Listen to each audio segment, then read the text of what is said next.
ቀን ባረገ በአስረኛው በተነሳ በአርባኛው ቀን ያ አጽናኝ መንፈስ ቅዱስ ወረደ። ቅዱስ ያሬድ ወረደ መንፈስ ቅዱስ ላዕለ ሐዋርያት ወተናገሩ በነገረ ኩሉ በሐውርት አጽናኙ ወረደ። በዮሐንስ ወንጌል ምዕራፍ 14 ቁጥር 15 ምዕራፍ 15 ቁጥር 27 ላይ ስለዚህ ስለ አጽናኙ ተነግሯል። ጽኑ ተስፋው ለአብ የአብን ተስፋ ጠብቁ ተብሏል። በ14 ምዕራፍ 14 ቁጥር 15 ላይ እቀቡ ትእዛዜን ጠብቁ፣ የሙት ልጅ እንደሆናችሁ አልተዋችሁ፣ አትጨነቁ፣ አትሸበሩ፣ አባት እናት እንደሌለ ዋለማውታ እንደሆኑ አልተዋችሁ። ልባችሁ እየደንገጥሙ ልባችሁ አይሸበር፣ አትጨነቁ፣ ተረጋጉ፣ ተጽናኑ ተብሎ ተነግሯል። እንዲህ የተባሉ 120 ቤተሰቦች ናቸው። ዛሬ ቅድም እንደነገርኳችሁ በአጠቃላይ እኛ ካህናቱ፣ ዲያቆናቱ፣ መምህራኑ ሐዋርያትን እንወክላለን። ዲያቆናቱና ወጣቱ ታላላቁ አባቶቻችን 72ቱን አርድእት ትወክላላችሁ። እናቶቻችን አዛውንቱ፣ እህቶቻችን 36ቱ ቅዱሳት አንስትን ትወክላላችሁ። ለዚያ ነው ክርስቶስ ሐዋርያትን መርጦ 36ቱ ቅዱሳት አንስትን ሳይመርጥ አልቶ ለምን እናቶችም እስከ ዕለተ ምጽአት ድረስ ወደ እግዚአብሔር ቤት ለመምጣት ለመጸለይ ወደ እግዚአብሔር በምትችሉት አምናችሁን እንባችሁን ስጦታችሁን ሁሉ እንድታቀርቡ እግዚአብሔር ፈቅዷል። ለዚያ ነው አባቶችንም አልተወም። ስቶ ቢሆን 72ቱን አርድእት አይመርጥም ነበረ። በተለይ ቅዱስ ሉቃስ የሐዋርያትን ሥራ ከጻፉት የሐዋርያትን ሥራ የጻፈ ቅዱስ ሉቃስ ነው። ቁጥሩ ከ72ቱ አርድእት ነው። 4ቱ ወንጌላውያን፣ 2ቱ ከሐዋርያት ሲሆኑ 2ቱ ደግሞ ማርቆስና ሉቃስ ከ72ቱ አርድእት ነው የሚቆጠሩት ቁጥራቸው። ይህ ቅዱስ ሉቃስ ለንጉሡ ነው የሐዋርያትን ሥራ የጻፈ። በወንጌሉና በመልእክቱ መካከል የምትገኝ ወንጌሉና መልእክቱን የምታያይዝ በተለይ የቤተ ክርስቲያንን መስፋፋት የክርስትናን ጥንክርና የክርስቲያኖችን መብዛት ከሚናገሩት መጽሐፍ ቅዱስ ውስጥ አንዱ የሐዋርያት ሥራ ነው። የሐዋርያት ሥራ ግብረ ሐዋርያት ማለት ሐዋርያት ዕለት ዕለት የሚሰሩት ቅዱስ ሉቃስ ይህን ሲጽፍ ከ72ቱ አርድእት ነው። ዛሬ አባቶቻችን እስከዚያ እንዲቆዩ ነው። ታዲያ እንዲህ ሲመከሩ ልባቸው አይሸበር፣ የአብን ተስፋ ጠብቁ፣ በኢየሩሳሌም ተቀመጡ፣ ወዲያ ወዲህ አትበሉ፣ አጽናኙን እልክላችኋለሁ ተብሎ ሲመከር ዛሬም አባቶቻችን ሲነግሩን ቤተ ክርስቲያን ስትነግረን የእግዚአብሔር ቃል እስከ ዕለተ ምጽአት ድረስ ስለሚነገር እውነተኞቹን አባቶች፣ እውነተኞቹን መምህራን፣ እውነተኞቹን ነቢያት የተከተሉ ተጠቅመዋል። እግዚአብሔር በሐዋርያቱ አድሮ ይናገራል። እግዚአብሔር በካህናቱ አድሮ ያስተምራል። እግዚአብሔር በዲያቆናቱ አድሮ ያስተምራል። እግዚአብሔር በደጋጎቹ አባቶች በደጋጎቹ እናቶች አድሮ ያስተምራል። እግዚአብሔር በሕፃናቱ አድሮ ያስተምራል። የዛሬው በዓላችን እንደሚታወቀው የእመቤታችን በዓል ምንጊዜ ግንቦት 21 እስከ 25 ድረስ ተአምር በዓል ነው። በዚህ ደግሞ አጽናኙ ጰራቅሊጦስ የተገኘበት ነው። እመቤታችንም ሁሉም ከአጽራፍ እስከ አጽራፍ ያሉትን የባረከችበት በዓል ነው። ክርስቶስም አጽናኝ መንፈስ ቅዱስን ልኮ ለሁሉም ሰዎች እንደየጸጋቸው የሰጠበት ነው። እሺ አሉ። የእግዚአብሔርን ቃል ሰሙ፣ የእግዚአብሔርን ድምፅ ሰሙ፣ የእግዚአብሔርን ትእዛዝ አከበሩ፣ በሕጉ በትእዛዙ ተጓዙ። ታዲያ እናንተም በሕጉ በትእዛዙ በቃሉ እንድንጓዝ እግዚአብሔር አምላካችን ይርዳን። ታዲያ 10 ቀን ሲሆናቸው ይህን አጽናኝ በተስፋ እየጠበቁ ነው። እግዚአብሔር የማይናገረው የማያደርገውን የማይናገር የተናገረውን የማያስቀር ቸር አምላክ ነው። ሰው ተናግሮ ሊያስቀር ይችላል። ሰው ተናግሮ ሊክድ ይችላል። ሰው አደርግልሃለሁ አደርግልሻለሁ ብሎ ላያደርግ ይችላል። ሰው አለውልህ ብሎ ላይሆን ይችላል።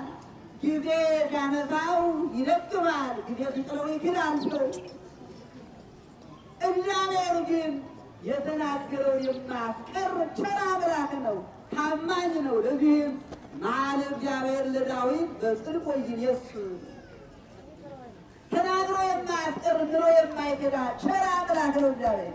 አደርጋለሁ ካለ ያደርጋል፣ እሰጣለሁ ካለ ይሰጣል፣ ኑ ካለ ይቀበላል፣ ተጣሩ ካለ ይሰማል።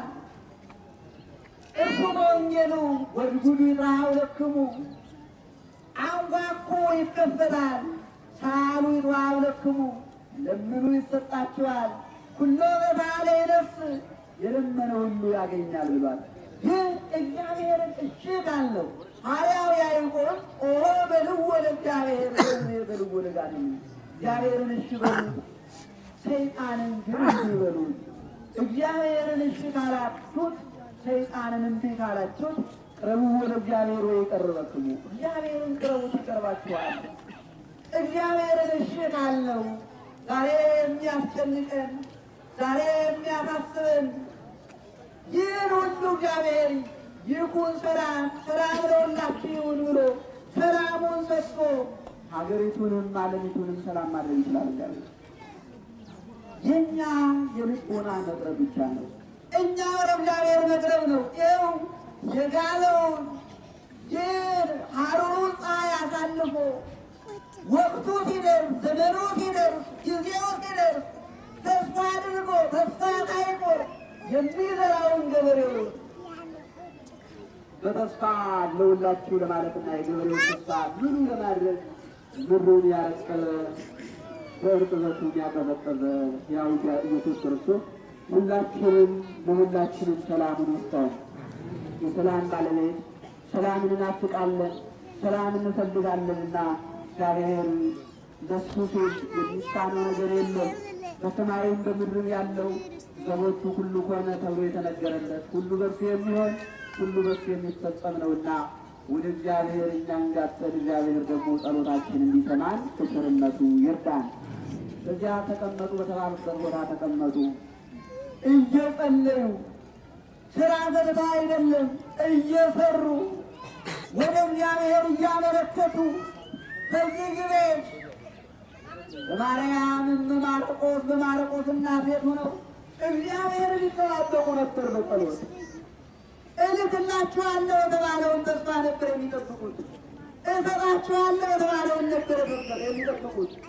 ከዚያ በኋላ ያን ተስፋ ለማግኘት ወረደ መንፈስ ቅዱስ ላይ ለሐዋርያት። እግዚአብሔር መንፈስ ቅዱስ ከሦስቱ አካላት አንዱ አካል እግዚአብሔር መንፈስ ቅዱስ በ12ቱ ሐዋርያት ላይ ወረደ። ክብር ለእግዚአብሔር። እግዚአብሔርን አመስግኑ። ከ12ቱ ሐዋርያት ብቻ ሳይሆን ከሦስቱ አንዱ እግዚአብሔር መንፈስ ቅዱስ በ72ቱ አርድእት ላይ ወረደ። እግዚአብሔርን አመስግኑ። እሱ ብቻ ሳይሆን በ36ቱ ቅዱሳት አንስት ላይ እግዚአብሔር መንፈስ ቅዱስ ወረደ። ክብር ለእግዚአብሔር። እግዚአብሔርን አመስግኑ። ወርዶ ምን አደረገ ከተባለ በኢሳት አምሳል መጀመሪያ በአውሎ ንፋስ አምሳል በንፋስ አምሳል እግዚአብሔር መንፈስ ቅዱስ ወረደ። ቅዱስ ያሬድ እንደተናገረው ከዚያ በፊት ሐዋርያት አንድ ቋንቋ ነበር የሚያውቁት። ታዲያ በንፋስ አውሎ አማካኝነት የወረደው መንፈስ ቅዱስ በእያንዳንዳቸው ራስ በኢሳት አምሳል ራሳቸው ቁጭ ማለት ጀመረ። እግዚአብሔር መንፈስ ቅዱስ ባረካቸው። መንፈስ ቅዱስ በቤተ ክርስቲያናችን ቋንቋ ያዘኑትን የሚያጽናና፣ የተጨነቁትን የሚያረጋጋ፣ ባዶ የሆኑትን ባዶነታቸውን የሚሞላ፣ አጽናኝ፣ መፍትሔ ላጡት መፍትሔ የሚሰጥ መንጽሔ ነው። የሚያነጻ የሚቀድስ ነው። በድንግል ማርያምም ክርስቶስ ገና ሲጸነስ እግዚአብሔር ወልድ ለመጸነስ ለተዋሕዶ፣ እግዚአብሔር አብ ለአጥምቆ፣ እግዚአብሔር መንፈስ ቅዱስ ለአንጽሖ ነው። በድንግል ማርያም ያደሩ መንፈስ ቅዱስ የሚያነጻ ነው፣ የሚያጠራ ነው፣ የሚያስደፍር ነው። የተጨነቁትን ሁሉ የሚያረጋጋ ነውና እግዚአብሔር መንፈስ ቅዱስ ሁላችንን ያረጋጋል። እግዚአብሔር መንፈስ ቅዱስ መፍትሔ የሚሰጥ ነውና መፍትሔ ላጡት መፍትሔ ላጣነው ሁሉ እግዚአብሔር መንፈስ ቅዱስ መፍትሔ መስጠት በሐዋርያት በ72ቱ አርድእት በ36ቱ ቅዱሳት አንስት ላይ አረፈ። ያን ጊዜ ሐዋርያት ፈሪዎች ነበሩ። ከፍርሃት ታድሰው ጥበትን ያዙ። ፈሪዎች የነበሩ ጥቡ ሆኑ። በአሕዛቡ ሃይማኖት በሌላቸው የእግዚአብሔር ስም ሲጠራ በማይወዱ የእግዚአብሔር ስም ሲጠራ እንደ እሳት በሚያቃጥላቸው በአላውያን ነገሥታት በአላውያን መኳንንት ፊት ለመመስከር ጨካኞች ሆኑ። እግዚአብሔር አምላካችን በሃይማኖታችን ጽኑ እንድንሆን እግዚአብሔር በቸርነቱ ይርዳል። እግዚአብሔር መንፈስ ቅዱስ ያጽናኑላችን። አንዱ ፈሪ ነበሩ፣ ደፋር ሆኑ። ሁለተኛው ከብሌት ታደሱ። ብሌት በአንድ ቋንቋ መናገር ነው። አንድ ቋንቋ ነበር የሚያውቁት፣ ግን በ72ቱ ቋንቋ እንዲናገሩ እግዚአብሔር አደረጋቸው። እግዚአብሔር መንፈስ ቅዱስ ቋንቋ ይገልጻል። እዩት፣ በአንድ ቋንቋ ይናገሩ የነበረ 71 ቋንቋ ተጨምሮላቸው 72ኛ የሚያውቁት ሆነው በ72 ቋንቋ እንዲናገሩ ከዚያ ለተሰበሰቡ ሰዎች በተለይ በዓለ ጰራቅሊጦስ በኦሪቱ ዘመን በአይሁድ ትንሣኤ በኦሪቱ ዘመን በዓለ ሰዊት ይባል ነበር። የእሸት በዓል ተብሎ የበረከት በዓል ተብሎ በዓለ ጰራቅሊጦስ የሚባለው ከወንጌል በፊት በዓለ ሰዊት ይባል ነበር። የእሸት በዓል ማለት ነው። በዚያ ተሰብስበው የነበሩ አይሁዳውያን በዚያ ተሰብስበው የነበሩ በየአህጉሩ በአራቱ አህጉር በአራቱ ማዕዘነ ዓለም በ10 አህጉር የተሰባሰቡት ሁሉ ቋንቋቸው የተለያየ ነበር። ግን አንዴ ሲናገሩ ለሁሉ የሚሰማቸው ሆነ። በተለይ ዝቅተኛው ቋንቋ ተናጋሪ እንደየመጠናቸው እንደየሀብታቸው ከ15 ቋንቋ በታች የወረደ የለም። ሁሉም ከ15 ቋንቋ በላይ 15ም 20ም 25ም 30ም 50ም 40ም 60ም እስከ 72 ከ72 በላይ የወጣ የለም። ከ15 በታች የወረደ የለም። በዚህ መካከል ለሁሉም ቋንቋ ገለጸላቸው። ክብር ለእግዚአብሔር። እግዚአብሔርን አመስግኑ። መንፈስ ቅዱስ አጽናኝ ነው ያለው። ለዚያ ነው ታዲያ ከብሌት ታደሱ፣ በአእምሮ በእውቀት ጎለመሱ። እየፈሩ እሱን ያገኝና ሲሉ የነበሩ ስለ ሃይማኖታቸው መከራ ሲደርስባቸው ደስ እያላቸው ግን ክርስቶስ ሊመሰክሩ ነበር። ሰማዕቱ ቅዱስ ጊዮርጊስን ስናስብ የሐዋርያትን ፍኖት ይዞ የተከተለ ነው። በሰማዕታት መደብም ቢሆን ዛሬ ሰማዕታት፣ ጻድቃን፣ ቅዱሳን የምንላቸው ቀደም ነቢያት የሰሩትን ስራ ሐዋርያት አጸደቁት። ክርስቶስ የነቢያቱን ባርኮ አጽድቆ ለሐዋርያት አብነት ሆኖ ሰጣቸው። እዚያም ሰማዕታት፣ ጻድቃን፣ ደናግል፣ መነኮሳት እስከ ዘመነ ሊቃውንት ድረስ በሃይማኖት ጸንተው እግዚአብሔርን ብቻ መከተል ይሻለናል ብለው ምድራዊው ስልጣን፣ ምድራዊው ሀብት፣ ምድራዊ ሹመት፣ ምድራዊ ውበት ብዙዎቹን ሳያጓጓቸው ክርስቶስን እንዲፈልጉ አደረገ። እግዚአብሔር መንፈስ ቅዱስ ያድርብን። እንደዛ ነው። እግዚአብሔር ያየናል የሚል በውስጥ ያድራል። እግዚአብሔር ያየናል። ዛሬ ብዙዎቻችን ሌሊትና ቀን የምንሰራው ልዩ ነው። እግዚአብሔር ይወቀው። ከሰዎች ፊትና ብቻችን ስንሆን የምናስበው ይለያያል። ለምን?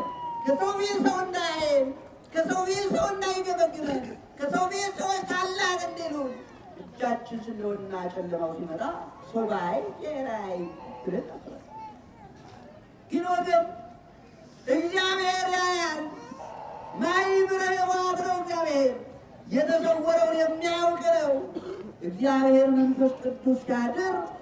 ሌትም ቀንም የምንሰራው ብቻችንም ሆነን በህንፃ ቤተክርስቲያን ነው። በቅድስት ቤተክርስቲያን ዙሪያ ሆነን የምናስበው ቤት ሆነን የምናስበው አንድ ይሆናል። እግዚአብሔር አለ እንላለን። እግዚአብሔር ያያል እንላለን። እግዚአብሔር መንፈስ ቅዱስ ሁላችንን ይባርከን። እግዚአብሔር መንፈስ ቅዱስ የምናየውን፣ የምናስበውን፣ የምንሰራውን ሁሉ እርሱ በቸርነቱ ያሳየን ይሆናል። ታዲያ እዚያ ሁሉ ቋንቋ ሲናገሩ ተሰብስበው የነበሩት ሰዎች ገረማቸው። እኒህ የገሊላውያን ሰዎች አይደሉም እንዴ? እኛ የምናውቃቸው ሰዎች አይደሉም እንዴ? እንዴት በየወንዱ ቋንቋ ሊናገሩ ቻሉ? ምን ሆነው ነው? ምን ነካቸው? ለምን እንዲሆኑ አሉ። መቼም አንዳንዴ ሰው አያስቡትም። እዚያ ካሉት የተወሰኑ ሰዎች እነዚህ ወይን ጠጅ ጠጥተው ሰክረው ነው አሉ።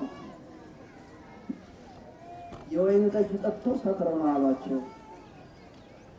እግዚአብሔር መንፈስ ቅዱስ ያጸናቸው፣ እግዚአብሔር መንፈስ ቅዱስ የገለጠላቸው፣ እግዚአብሔር የባረካቸውን ሰዎች በምድራዊ ወይን ጠጅ ለቋቸው። ዛሬስ ዓለም እንዲህ አይልም። ምናልባት እውነት የሚናገሩትን ስለ እውነት የሚመሰክሩትን ቁስላችን ነክተው ግን መድኃኒቱን የሚያሳዩትን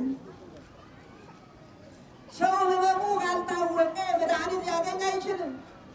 ወደ ዶክተር ቀርቦም የመጀመሪያው መድኃኒት ከመታዘዙ በፊት ምንድን ነው ያምህ ነው ህመሙ ተስተውሎ ተመርምሮ ታይቶ ነው ለዚያ የሚሆን መድኃኒት ሊሰጠው ሊታዘዝበት የሚችለው።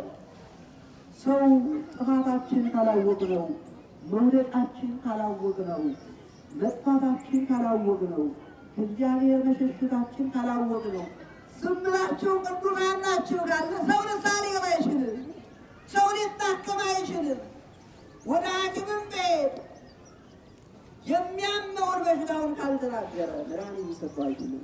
ስለዚህ ዛሬ እውነተኞቹን ታላላቆቹን አባቶቻችን፣ ታላላቁን መነኮሳት፣ ታላላቁን መምህራን እግዚአብሔር የላካቸውን እግዚአብሔር መሳሪያ አድርጎ ቃሉን እንዲናገሩ ያደርጓችሁ ምን እያለ ነው?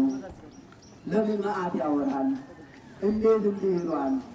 ዛሬ እንጽናናለን ብለን ለምን ቁስላችን ትርፍ ይልቃል? የሚለው ብዙዎች ነን፣ ግን እንደዛ አይደለም። አባቶቻችን መምህራን እንዳስተማሩን ከስራቸው አድርገው በትርጓሜ አንድም ብለው እንደነበሩ ሰው የቤተክርስቲያን ኃጢአትንና የዓለምን ስራና ዓለምን ክፎቹን ስራ አውግዛ ከዚህ ተለዩ ምስል ሌባውንም፣ ዘረኛውንም፣ ዝሙተኛውንም በልዩ ልዩ ኃጢአት ያለው በፍቅር ያለው ነው የሚነገረው። ቀጥሎ ያወቅኩብን ወይ ለመኮንን ወይ ለመሳደብ አይደለም። እንዲያ ብሎ መተርጎም ስህተት ነው። ግን ለካ አካሄድ ትክክል አይደለም። ለካ ጉዞዬ ከእግዚአብሔር ጋር አይደለም። ለካ ልብሴ ነጻ እንጂ ልቤ አልነጻ። ለካ የምከተለው ወይ የምታወቀው በሰዎች ነው እንጂ በእግዚአብሔር አይደለም። ራሳችን እንድንገመግምና ወደ እግዚአብሔር ለመታወቅ በእግዚአብሔር መንገድ ለመግባት እግዚአብሔር እንዲያየንና ትክክለኛውን መንገድ እንድንይዝ ንስሐ እንድንገባ ብቻ ነው ዓላማው። እሱ ነው። እሱ ካልሆነ ብዙዎቻችን አጭሩን እኔን አጭሩን ረጅም ነው ብትሉኝ ያው ከንቱ ውዳሴ ነው። መስማት ነው በቃ። እንደዚህ ሰው ያላደረገውን ያልሰጠውን ያልሆነ ነገር አደረገ ሲባል ደስ ይለዋል። ይህ የዓለም ስራ ነው። ይህ በዓለም ዓለም ነው የሚወደው። ዮሐንስ ሲናገር ዓለሙም ኃላፊ ነው፣ ንብረቱም ኃላፊ ነው። ኦዋዊ ታፍሩ ውላለም ዓለሙን ኃላፊ ንብረቱን ኃላፊ እስመ ኩሉ ኃላፊ ውእቱ። ወንድሞች ሆይ ዓለምን አትውደዱት። ዓለሙ ያልፋል። ከዓለሙ ውስጥ ያለው ጌጣጌጡ፣ ውበቱ፣ ስልጣኑ ያልፋል። የሚያልፈውን ነገር ትታችሁ የማያልፈውን ክርስቶስን የሚቀረውን ጌታችሁን ትታችሁ የማይቀረውን ጌታችሁን የሚያዋርዳችሁን ሳይሆን የሚያከብራችሁ እሱን ነው ስሩ የሚለን። ብዙዎቻችን ብዙ ሰው አጨብጭቦልን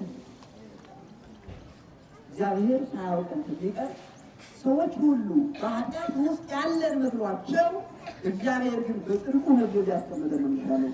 እሱ ካልሆነ ክርስቲያን ተብለን ክርስትና መነሳታችን፣ ማተብ ማሰራችን፣ ነጭ መለብሳችን በተለይ ሳይኖረን አባታችን እንደሚሉት በገንዘባችን ሳይሆን በደማችን ሕንፃ ቤተክርስቲያንን መስራት ማስቀደሳችን፣ መቁረባችን፣ ማቁረባችን፣ መማራችን፣ ማስተማራችን በአጠቃላይ በየትኛውን ቦታ በቅዱሳኑ ስም መማጸናችን ለመንግሥተ ሰማያት ለገነት ካልሆነ ከንቱ ነው።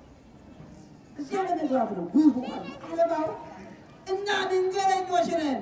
እግዚአብሔርን የምንፈልግ ያችን ቦታችን ገነትን እስክናገኝ ድረስ የምንሮጥ ሯጮች ነን። ስለዚህ ሰክረው ነው አሏቸው። አሁን እግዚአብሔር መንፈስ ቅዱስ ያደረበት ሰው ሰክሮ ነው ይባላል። እውነት የሚናገሩትን ሰዎች የምንኮንናለንና እግዚአብሔር አምላካችን ጥሩዎቹን እንድናውቃቸው እንድናከብራቸው እግዚአብሔር በቸርነቱ ይርዳን። መቼም ዘመኑ ዘመነ አላዊ ነው። ዘመኑ እውነተኛው ተቀምጦ የሚያውቁት ተቀምጠው የተማሩት ተቀምጠው ያልተማረው በማስ ሚዲያው ላይ በሶሻል ሚዲያው ላይ የሚለፈልግበት ዘመን ነው። ምንም ሳይማረው የሚበልበት ዘመን ማለት ነው። ሰው ራሱ ሳያውቅ ሰውን አድናለሁ ወይ ደግሞ ራሱ ሳያውቅ ራሱ ጠፍቶ ሰው የሚያጠፋበት ዘመን ነው። ግን እግዚአብሔር ሁላችንም ከጥፋት ይጠብቀን። ምናልባት እኔና የእናንተ ድርሻ እውነተኞቹን ላናውቃቸው እንችላለን። ለምን? ብዙ በሐሰተኞች ተሸፍነው ይኖራሉ። ሽፋናቸው ብዙ ሆኗል። ብቸኞች ሆነው ይሆናል። ነገር ግን እኔና የእናንተ ድርሻ አባቶቼና እናቶቼ እግዚአብሔር ሆይ ያንተ የሆኑትንና እውነተኞቹን አንተ ታውቃለህ።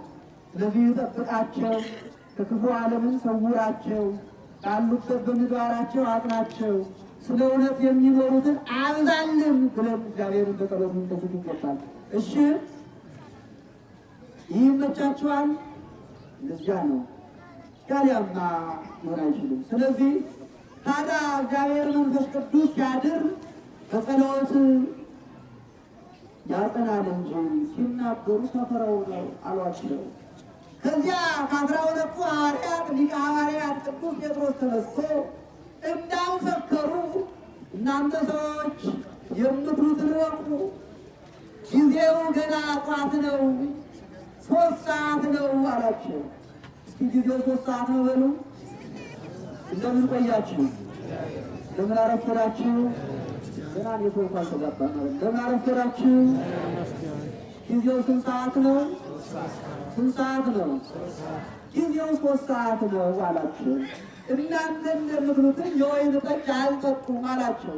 በየቋንቋው ሲያስተምሩ እኮ ነው እግዚአብሔር መንፈስ ቅዱስ ገልጾላቸው ከፍርሃት ወደ ጥባት ካለማወቅ ወደ ማወቅ የወጡትና ያደጉትን ሰዎች የእግዚአብሔርን ቃል ተጠብቀው በዚያች ቆዩ በተባሉ ቆይተው አጽናኙን ያገኙት ሰዎች ግን ምን አሏቸው? ሰክረዋል አሏቸው። ጊዜው ስንት ሰዓት ነው? 3 ሰዓት።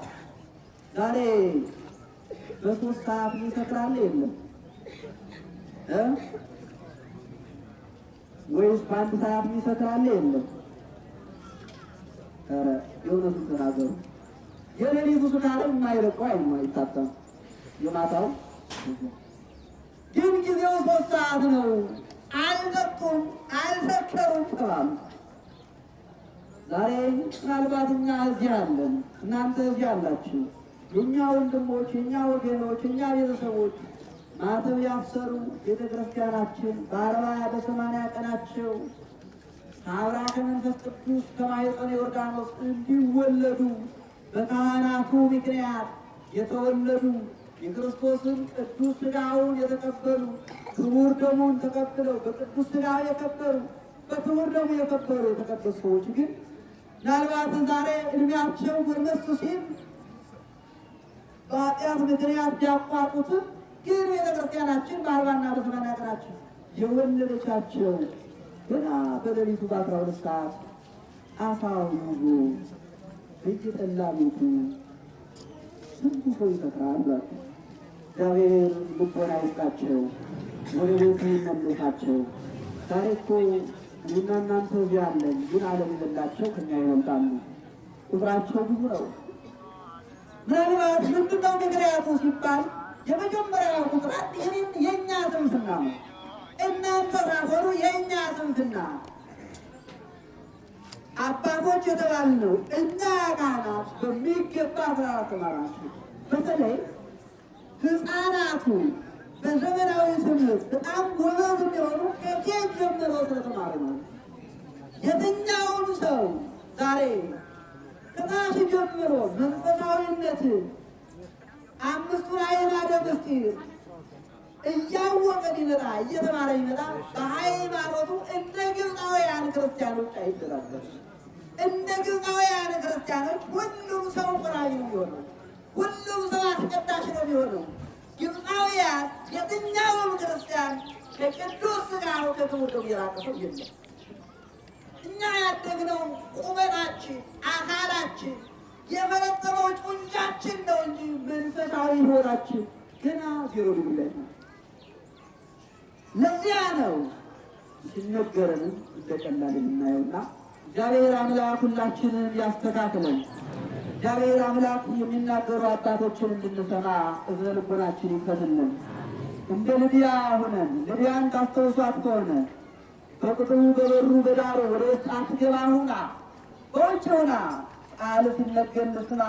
ልቤ ጌታ ሆይ እባክህ ልቤን ክፈተው፣ የልድያ ልቦና እንደከፈትከው ተብለን እንደምንዘምረው የልድያ ልቦና በሐዋርያት ሥራ እንደተጻፈ በውጭ ሆና ነው የእግዚአብሔርን ቃል የሰማች። በውጭ ሆና ነው ያ ተዘግቶ የነበረው ልቦናዋ የተከፈተ። ዛሬ በውስጥ ሆነን የስንቶችን ልቦና ተከፍቷል ወገን? ስንቶቻችንስ ነጭ ለብሰን እንደቆም ውስጣችን ንጹሕ ነው? ልባችን ንጹሕ ነው? ንጹሕ ከሆነ መልካም በዛው ቀጥሉ። ንጹሕ ካልሆነ ግን እግዚአብሔር ያንጻን። ታዲያ ጊዜው 3 ሰዓት ነው። አልሰከሩ።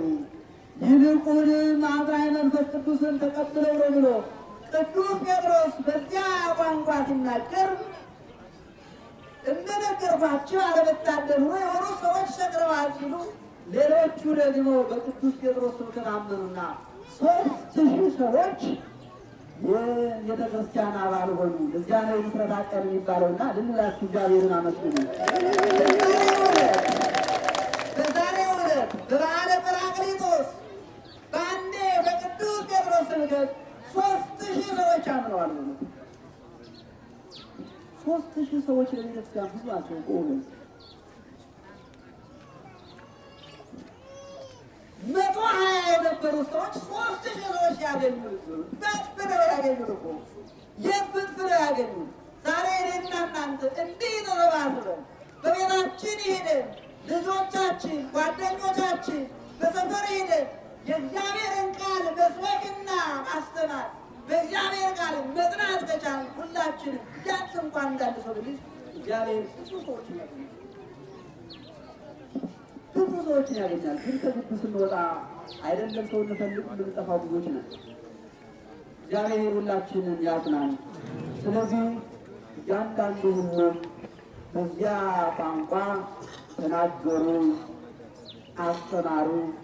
ዛሬ ወረደ መንፈስ ቅዱስ ላይ ለሐዋርያት ወተናገሩ በነገረ ኩሉ በሐውርት ተብሎ የተነገረበት በሁሉም በየሀገሩ ቋንቋ ያስተማሩ ከብሌት የታደሱ ጊዜው የስካር ሳይሆን እግዚአብሔር መንፈስ ቅዱስ ያደረበት ሰው ያዝናናል እንጂ አይሰክርም። የሰከረ ሰው ቋንቋ ይናገራል እንዴ?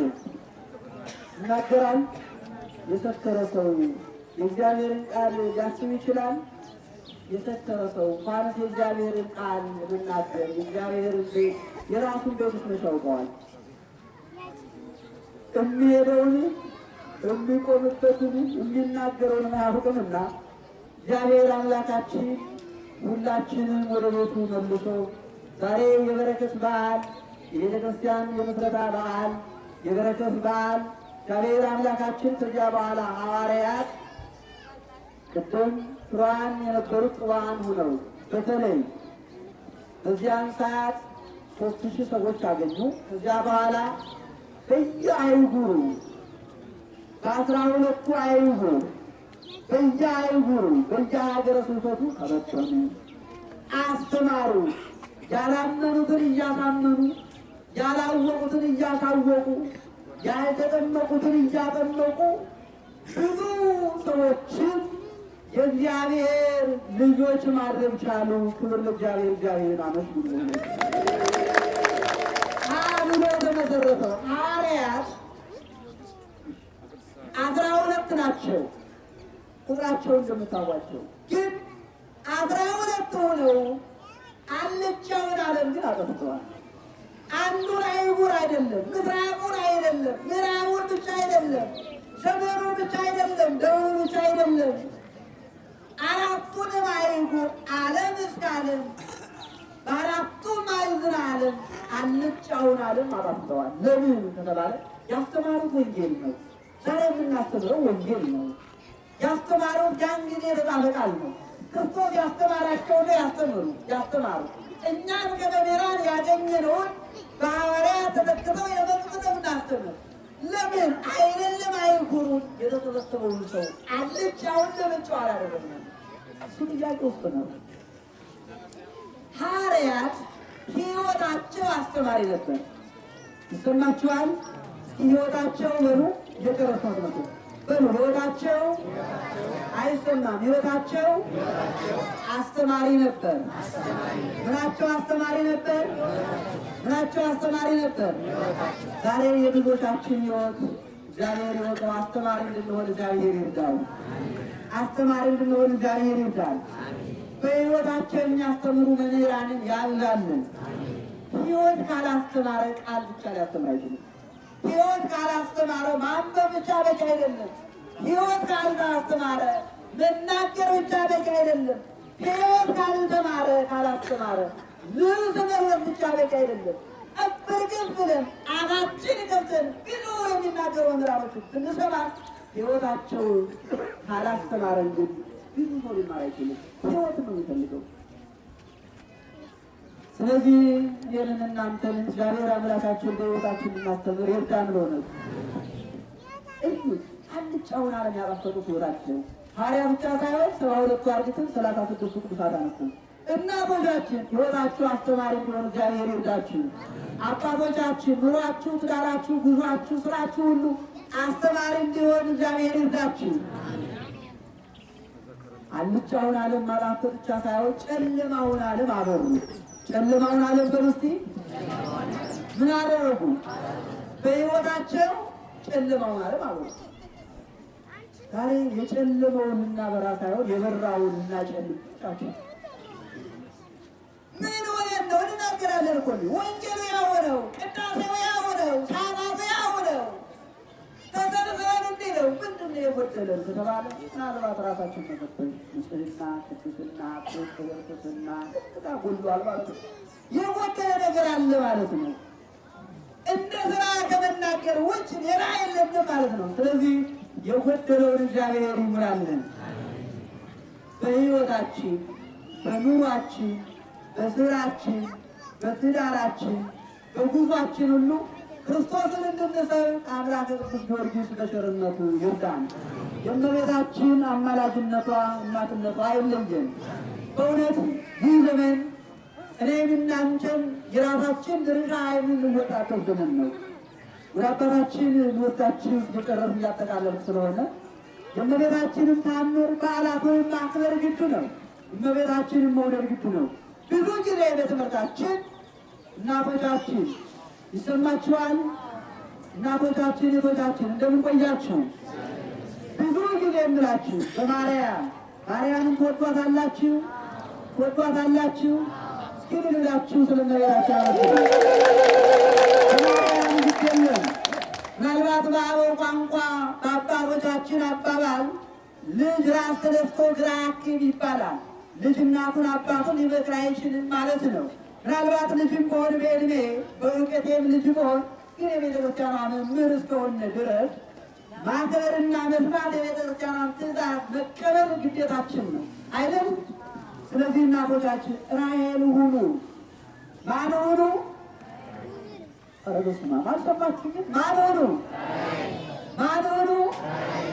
እስኪ ራሔልን እግዚአብሔር አምላከ ቅዱስ ጊዮርጊስ ራሔል አድርገንላችሁ እግዚአብሔርን አመስግኑ። ራሔል ስራ የሰራች ሴት ናት። ራሔል እንባዋን እግዚአብሔር ያያት ሴት ናት። ራሔል ድምጿን እግዚአብሔር የሰማት ሴት ናት። ራሔል እንባዋን እግዚአብሔር የጠረገላት ሴት ናት። ራሔል እስራኤላውያንን ከግብፅ መከራ ያወጣች ሴት ናባችሁ። ስለዚህ ለኢትዮጵያውያን እናንተ እናቶቻችን ጸልዩ። እንባችሁንም ከልብ ሆናችሁ ወደ እግዚአብሔር ውጡ።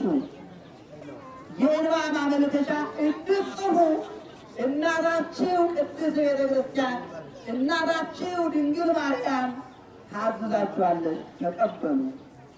አባቶቻችን ወጣቱ ሙሴ እንድትሆኑ እመቤታችን ትለምናችኋለች።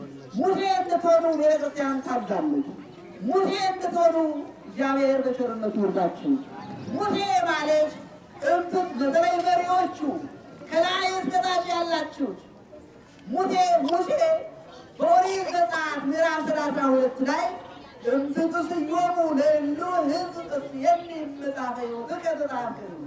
አቤቱ ጌታ ሆይ ሕዝቡ ከሚጠፉ እኔን ከባለሟልነት አውጣኝ፣ ከሕይወት መጽሐፍም ታቀኝ ነው ያለው። ለሕዝብ ለሀገር የሚጨነቅ ሰው ነው። ስለዚህ ወጣቱ በያላችሁበት ሙሴ እንድትሆኑ እግዚአብሔር በቸርነቱ ይርዳችሁ። ያው የሰማዕቱ የቅዱስ ጊዮርጊስ ልጆች ወዳጆች ስለሆናችሁ ሰማዕቱን በወጣትነቱ ስራ ስለሰራ በወጣትነታችሁ እግዚአብሔርን እንድታስቡ የእግዚአብሔርን ስራ እንድትሰሩ ለሀገራችሁ ለቤተ ክርስቲያናችሁ መልካም ሰዎች እንድትሆኑ የትናንትኖቹን አባቶቻችን ታሪክ ብቻ እያነበብን ሳይሆን ዛሬም ባለታሪኮች እንድንሆን የሰላም ባለቤቶች እንድንሆን አምላክ ቅዱሳን በቸርነቱ ይርዳን። እኛንም እኔንም ሌሎቹንም አሮን እንድንሆን እግዚአብሔር ይርዳን። ካህናቱን ወክሎ ያለው አሮን ነው። አሮን መልካም ካህን ነው። አሮን እግዚአብሔር የሚፈራ ነው።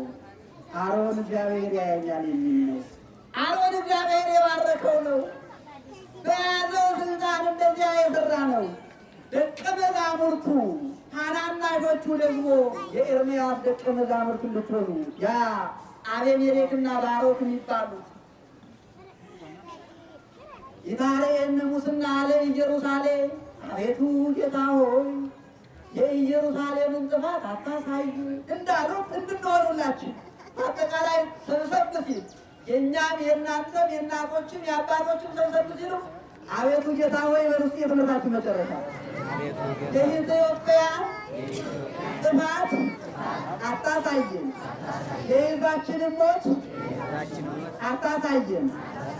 የኤርምያስ ደቀ መዛሙርት እንዲያ ነበሩ። ነቢዩ ኤርምያስ በአገሩ ሲያስተምር ንስሐ ግቡ፣ ሰዎቹ ሲሳሳቱ ነብርም ይሰለጥናል በከተማው፣ አንበሳም ይወጣል፣ እኩል ባራዊት ይበላል፣ እኩሉ በሞት በረሃብ ይሞታል። ለሞት የሆነው ለሞት፣ ለምርኮ የሆነው ለምርኮ ይሆናል ሲል ብዙ ደቀ መዛሙርት ነበሩ። ግን ሁለቱ ምን አሉ? አቤቱ ጌታ ሆይ የኢየሩሳሌም ጥፋት አታሳየን አሉ ብለው እግዚአብሔር ጠየቁ። እግዚአብሔር ድምፃቸውን ሰማ። ክብር ለእግዚአብሔር። እግዚአብሔር እናመስግን። እግዚአብሔር የኔና የእናንተንም ጮት እግዚአብሔር ይስማ። 36 ዓመት በእንቅልፍ እንዲያልፍ አደረጋቸው። ግሩም ነው። አቤሜሌክን በሐቅ በለሱ ባሮክን በመቃብረ ነገሥቱ ላይ 36 ዓመት የአንድ ቀን ሌሊት አስመስሎ ማሳደር እግዚአብሔር የሚሳነው ነገር የለም። ስለዚህ የሀገራችን የቤተ ክርስቲያናችን ብሎ የዓለማችን መቼም አንተ ሰላም ልትኖር ጎረቤት ሰላም ልኖር አለብን አይደለም። የዓለማችንም ሰላም እንፈልጋለን። እኛ እርሱ ባለቤቱ ክርስቶስ ሰላምን የሰበከ ሰላም ለሁላችሁ ይሁን ብሎ ያወጀውን ክርስቶስ ሰላም ለሁሉም ነው ብለን የምናስበው ቤተክርስቲያናችን አንድ ቀን ሰላምን ሳትሰብኩ አታውቅም፣ ሁላም አድራም አታውቅም። ስለዚህ የሰላም ንጉሥ ሰላማዊ ኢየሱስ ክርስቶስ ለሀገራችን ለዓለማችን ለእያንዳንዳችን ሰላሙን ይስጠን። በበዓለ ጰራቅሊጦስ ያጽናና አጽናኝ መንፈስ ቅዱስ ሁላችንም ያጽናናን፣ የጎደለውን ይሙላልን። የእመቤታችን አማላጅነቷ እናትነቷ አይለየን። ክብርልን አይነጸር ወአንጽህኒ ነው እስመ ተስፋዬ አንተ በሰማይ ወምድር ከጠላታይም ሰውሪ ከኃጢአትም አንሽን በሰማይም በምድርም ተስፋችን አንቺ ነሽ ብለን እመቤታችን እንድንማጸናት አምላከ ቅዱሳን በቸርነቱ ይርዳን። ያስተማረን የመከረን የገሰጸን የቅዱሳን አምላክ ቅዱስ እግዚአብሔር የተባረከና የተመሰገነ ይሁንልን።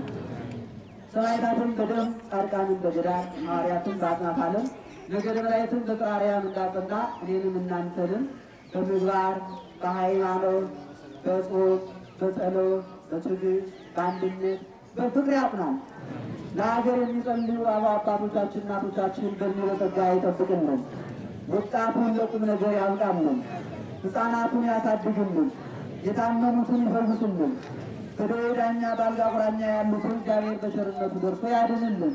በጊዜ የታሰሩትን እግዚአብሔር ያስፈታልን። ድረሱልን ብለው እንደኛ ማስቀደስ ፈልገው እንደኛ መቁረብ ፈልገው እንደኛ ወንጌል መስማት ፈልገው እንደኛ ኪዳኑ ማስቀደስ ፈልገው ግን በየዱሩ በየጫካው የቀን ሐሩሩ የሌሊት ቁሩ የሚፈራረቅባቸው እድሜያቸውን የሚያፈሱትን ሁሉ እግዚአብሔር አምላክ የራሔልን እንባ ያበሰ ቸር አምላክ የእነሱንም እንባ አብሶ ወደ ቀያቸው ወደ ቦታቸው እንዲመለሱ እግዚአብሔርንም ቃል እንዲሰሙ እግዚአብሔር በቸርነቱ ይርዳን። ሁላችንን በሰማነው 30ና 60 100 ፍሬ አፍርተን የስሙ ቀዳሽ የክብሩ ወራሽ እንድንሆን አምላከ ቅዱሳን በቸርነቱ ይርዳን። የጀመርነውን ሕንፃ ቤተ ክርስቲያናችን ፈጽመን ጨርሰን ታላቁ ሕንፃ ቤተ ክርስቲያናችን ገብተን እንድናስቀድስ እንድናስተምር እንድንቀድስ እግዚአብሔር አምላካችን በቸርነቱ ይርዳን። ይህ የሚሆነው ሀገር ሰላም ስትሆን ነው። እሱ ሰላም አለ ሀገር በሰላም እግዚአብሔር ይሉ ላይ ልክም ነውና ሀገር ሰላም ከሆነች አይደለም የጀመርነውን ቅዱስ ጊዮርጊስም ያልጀመርነውን የተጀመሩትን ሌሎቹንም ቤተክርስቲያኖች መስራት እንችላለን አንችልም? እንችላለን አንችልም? እርግጠኝነት እንችላለን። ግን ለሀገራችን ሰላም አስፈላጊ ስለሆነ ሰላማችን የሰላም ንጉሥ ሰላማዊ ኢየሱስ ክርስቶስ ሰላም ያደርግልን። አባታችን በኋላ መሪውን ቃል ስለሚናገሩ አሁን 100 አለቃ ያሰሪ ኮሚቴው የህዝብነቱ ቁማል እሳቸው የቀረውን የገባውን በተኛ ፕሮግራም ሳይሆን አጠራ አድርጎ እሳቸው መልዕክቱን ይናገራሉ። የገባውንም የቀረውን ያለው በአጠቃላይ ወደ ክቡር 100 አለቃ ወስዳችኋለሁ። ከኔ ጋር የቆየ ጊዜ ለነበረው ጊዜ እግዚአብሔር አምላካችን የተመሰገነ ይሁን። ይቆየን። ሁለት አማኑኤል የምትባል እናት ስለት 100 ብር አበርክታለች። ስለት ያላችሁ በዓላም ስለምንቀበላችሁ አሁን የህንፃውን ስራ ስሙ የኮሚቴዎችን መልዕክት ይቆየን።